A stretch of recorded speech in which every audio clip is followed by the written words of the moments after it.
என் அன்பு செல்வமே, உறவுகளாக இருந்தாலும் நண்பர்களாக இருந்தாலும் உன்னை சுற்றி 10 பேர் இருக்கிறார்கள் என்று நினைத்துக்கொள். நீ ஒரு போட்டியில் வெற்றி பெற்றால் 9 பேரும் உன்னை தூக்கி கொண்டாடுவார்கள்.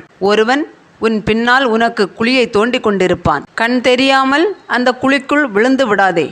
ஒருவேளை நீ விழுந்து விட்டால் அந்த 9 பேரும் உனக்கு ஆதரவாக இருப்பார்கள் என்று உன்னால் உறுதியாக கூற முடியுமா?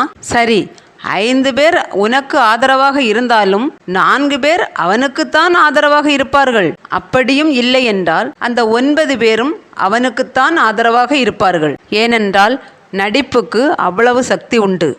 எப்பேற்பட்டவர்களையும் தன் பக்கம் நொடியில் ஈர்க்கும் காந்தம் போன்ற சக்தி நடிப்புக்கு மட்டுமே உண்டு. நீ குழிக்குள் விழுந்தவுடன் இது எவ்வாறு நடந்தது, நான் எப்படி குழிக்குள் விழுந்தேன் என்று யோசிப்பதற்குள் யாரை நீ உன் உயிரென்று நினைத்தாயோ, அவன் இல்லாமல் நான் இல்லை என்று எண்ணினாயோ, அவனே உன் முன்னால் கம்பீரமாக வந்து நிற்பான். நம்பிக்கை துரோகியாக, இவனா என்னை ஏமாற்றினான் என்று உன் மனது ஏற்பதற்கு நெடுங்காலமாகும். ஏனென்றால் அவனுடைய நடிப்பு திறமையை உண்மையென்று நம்பி நீ ஏமாந்ததை உன் மனதால் ஏற்றுக்கொள்ள முடியாமல் அவன் நடந்து கொண்ட விதம் அத்தனையும் உன் கண்முன்னால் வந்து செல்லும். முன்னாளில் உன்னுடைய எல்லா சந்தர்ப்பத்திலும் உன் கூடவே இருந்திருப்பான். உன் துக்கத்தில், வேதனையில், மகிழ்ச்சியில் பங்கெடுத்து கொண்டு உனக்கு சரிசமமாக உன் தோளில் கை போட்டு நின்றிருப்பான்.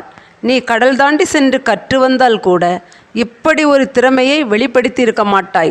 ஆனால் அவன் அத்தனை நடிப்பு திறமையையும் உன்னிடம் வெளிப்படுத்தியிருப்பான். அவன் செய்த செயல்கள் அனைத்தும் உண்மையென்று நம்பி ஏமாந்து விட்டோமே என்று நொடியில் நொறுங்கி போவாய். இங்கு வாழ்க்கையின் வெற்றியை நோக்கி ஓடுகின்றவர்களுக்கு கை கொடுப்பவர்களை விட அவர்களை ஓட விடாமல் இடையில் காலை விட்டு இடறிவிடுகின்றவர்களே அதிகம்.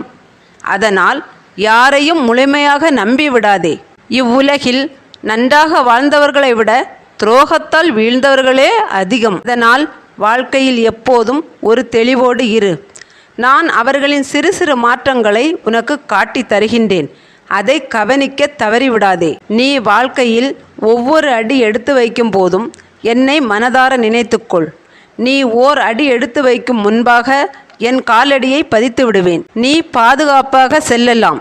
என் மீது நம்பிக்கை வைப்பவர்களை நான் கவனிக்க தவறியதே இல்லை. உனக்கு பாதுகாப்பாக உன்னை சுற்றி எப்போதும் ஒரு பாதுகாப்பு வளையம் போல் நான் இருப்பேன் என்பதை என்றும் மறவாதே.